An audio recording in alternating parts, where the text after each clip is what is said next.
Hi everybody, and thanks for joining me today for my video critique of the game Samorost 3.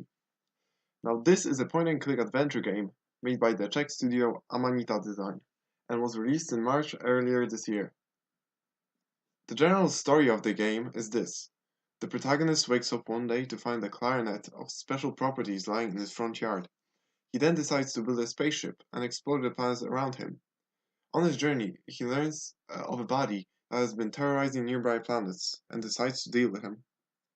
Now, while the story may lack in complexity, that does not take away from the experience of the game.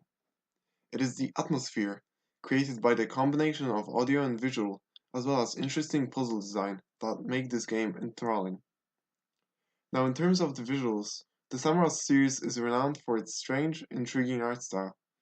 It is evident that the developers took special care to make sure that each and every location in the game had its unique look and ambience. The environments have no repeated textures, and each planet has its own set of interesting denizens.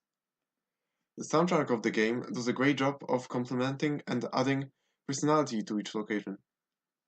There is a wide variety of tracks, which range from eerie ambient to upbeat tribal music to calm clarinet ensembles.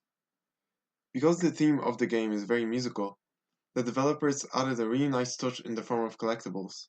These are sounds that the player unlocks by interacting with the environment or helping people out, and they usually reflect that person or thing. These sounds can then be played in the menu and switched on and off to make music.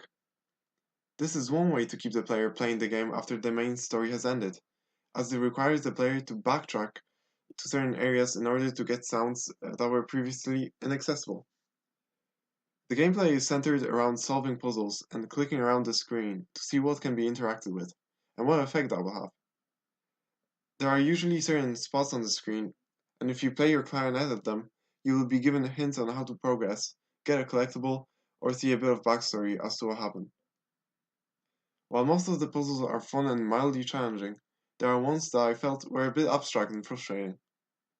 One of them I felt was quite unfair to people who are not musically centered, as it involved trying to mimic a melody, which is quite hard if you don't have perfect pitch. Thankfully, the game features a guidebook system that can be used if the player is really stuck. Similarly to that of Machinarium, the studio's previous game, the guidebook requires you to complete a small puzzle each time in order to access it. To conclude, I think that the combination of a unique art style, suitable audio, and clever puzzles makes Summer of Street a very enjoyable game to play. This has been my critique. Thanks for tuning in.